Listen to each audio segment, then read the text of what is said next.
লোকালয় থেকে অনেকটা দূরে পাহাড়ের মধ্যখানে ছড়িয়ে থাকা কিছু বাড়িঘর, যেন শান্তির পরশ খুঁজতে আধুনিক জনপদ থেকে পালিয়ে আসা একদল মানুষের আশ্রয়স্থল।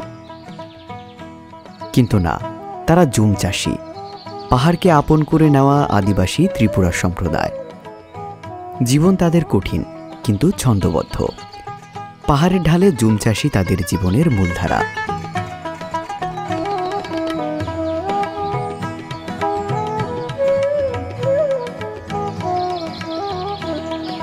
সবুজ পাহাড়ের কোল জুড়ে ছড়িয়ে থাকা সেই ঘরগুলোর চারপাশ জুড়ে একরাশ নিস্তব্ধতা। শহরের কোলাহল থেকে অনেক দূরে এক নিভৃত জনপদ, যেখানে জনা 50 পরিবারের বসতি, যাদের জীবনের ছন্দ বাঁধা পাহাড়, প্রকৃতি আর জুম চাষের সঙ্গে। এই জীবনের কোনো তাড়া নেই, নেই কোলাহল, আছে শুধু টিকে থাকার এক গভীর আকাঙ্ক্ষা।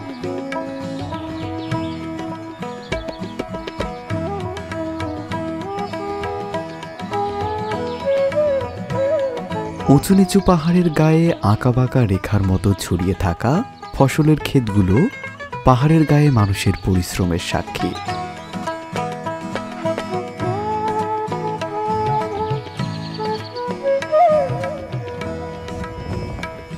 পাহাড়ি জনগোষ্ঠীর নারীরা খুবই পরিশ্রমী হয়ে থাকে। জমিতে কৃষিকাজ থেকে শুরু করে পশুপালন, হাটবাজার কিংবা ব্যবসা বাণিজ্য সব ক্ষেত্রে তারা এগিয়ে চলেন পুরুষদের সমানতালে, কখনো বা পুরুষদের চেয়েও এগিয়ে।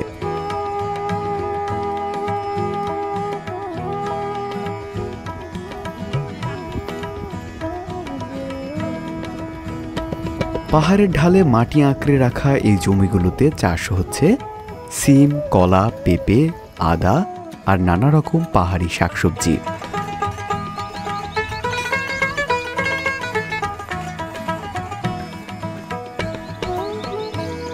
কোনো রকম আধুনিক যন্ত্রপাতি ছাড়াই প্রজন্মের পর প্রজন্ম ধরে এই পদ্ধতিতে পাহাড়ের মানুষ বাঁচিয়ে রেখেছে নিজেদের খাদ্য সংস্থান।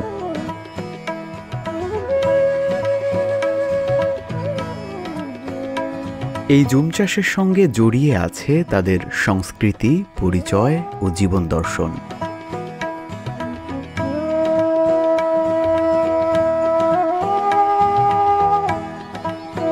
পার্বত্য চট্টগ্রামের পাহাড়ি জমিতে সবচেয়ে বেশি চাষ হয় সিম।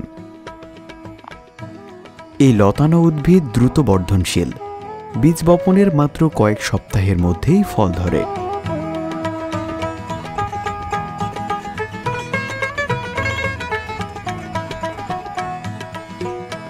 শহরের বাজারে সিমের দাম যতই থাকুক না কেন, পাহাড়ি এলাকার লোকজন পায় তার থেকে অনেক কম। তারা সাধারণত প্রতি কেজি সিম পাইকারি বিক্রি করেন মাত্র 20 থেকে 25 টাকায়।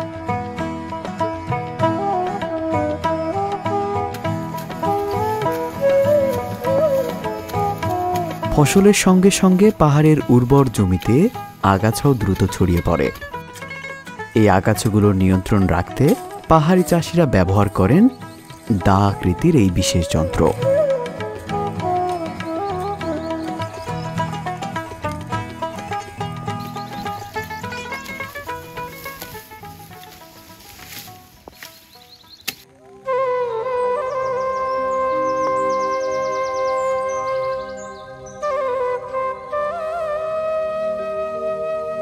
পার্বত্য এলাকার মানুষের শত বছরের পুরনো কৃষি পদ্ধতি এই জুম চাষ।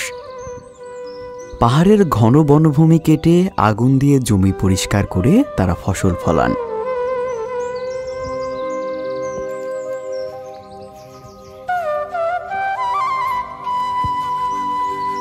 বাংলাদেশের পার্বত্য চট্টগ্রাম অঞ্চলের ত্রিপুরা, চাকমা, মারমা, ম্রো, বমসহ নানা সম্প্রদায় এই পদ্ধতিতে চাষাবাদ করে আসছেন। জুম চাষই তাদের প্রধান জীবিকা।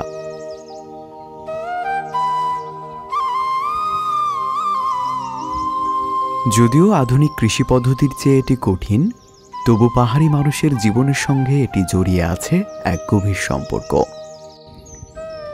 প্রকৃতির দানকে কাজে লাগিয়ে তারা উৎপাদন করেন ধান, সিম, ভুট্টা সহ নানা রকম পাহাড়ি শাকসবজি। প্রাকৃতিক পরিবেশের উপর নির্ভর করেই চলে তাদের চাষাবাদ।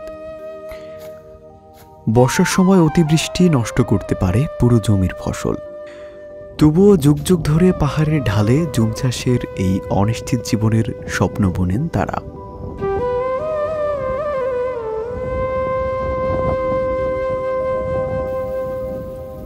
এখানে কৃষিকাজের প্রধান সমস্যা পানি। পাহাড়ের কুল ঘেঁষে বয়ে চলা ঝিরি থেকে পানি বহন করে এনে কৃষিকাজ, যা খুবই কষ্টসাধ্য।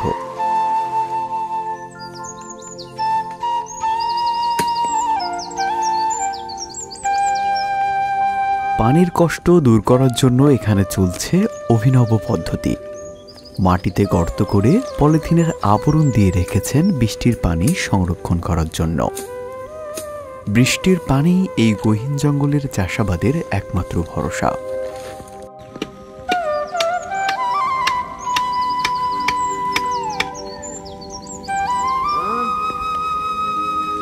জুম চাষের এই পদ্ধতি পুরোটাই প্রকৃতি নির্ভর।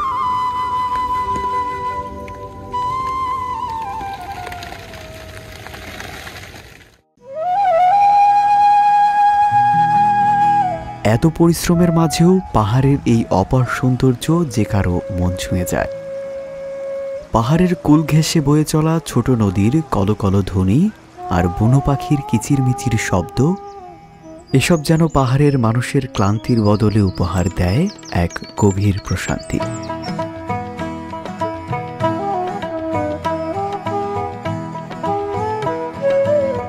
ক্লান্ত শরীর আশ্রয় খুঁজে নেয় প্রকৃতির কোলে। এই নিঃসঙ্গ নির্জনতাও যেন এক ধরনের সঙ্গ।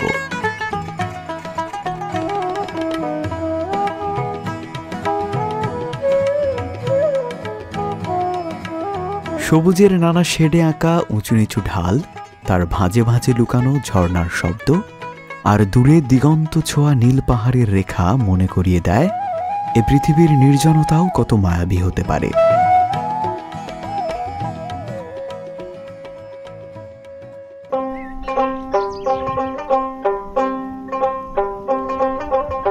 পাহাড়ি অঞ্চলে বহুবর্ষজীবী উদ্ভিদ হিসেবে সজিনার চাষ উল্লেখযোগ্য।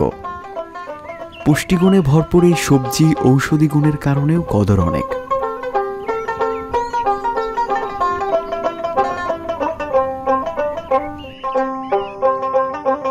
পাহাড়ি অঞ্চলের আরেক লাভজনক ফসল হল পেঁপে।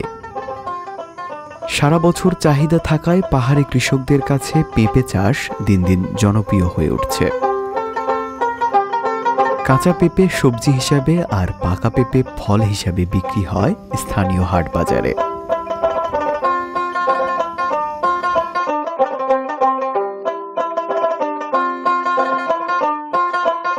গহীন পাহাড়ে যারা জুম চাষ করেন তারা মূল বসতবাড়ি থেকে অনেকটা দূরে এসে কাজ করেন। প্রতিদিন ভোরে পাহাড়ে এসে সন্ধ্যায় বাড়ি ফেরেন তারা।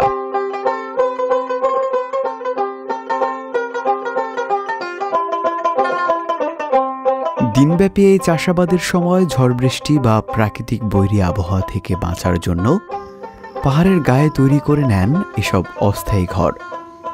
এই কষ্ট আর সংগ্রাম তাদের জীবনের অংশ। এই সংগ্রামের ফলে গড়ে ওঠে তাদের টিকে থাকার রসদ।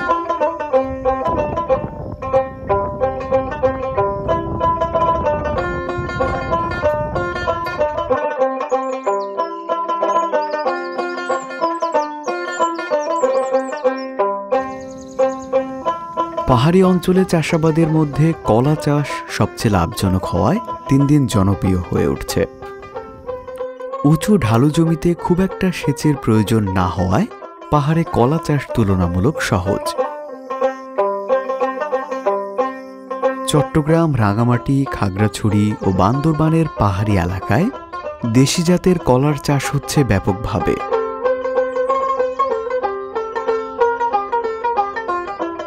চারা রোপণের ৮ থেকে ১২ মাসের মধ্যেই ফল ধরা শুরু করে। এছাড়া কলা গাছের মোচা বা থোর সবকিছুই স্থানীয় বাজারে বিক্রি হয়।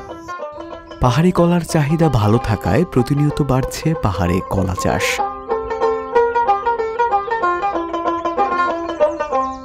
প্রকৃতির সাথে সহাবস্থান করে টিকে থাকা এই মানুষগুলো আমাদের শেখায় ধৈর্য, আত্মসম্মান ও নিরলস পরিশ্রমের মানে।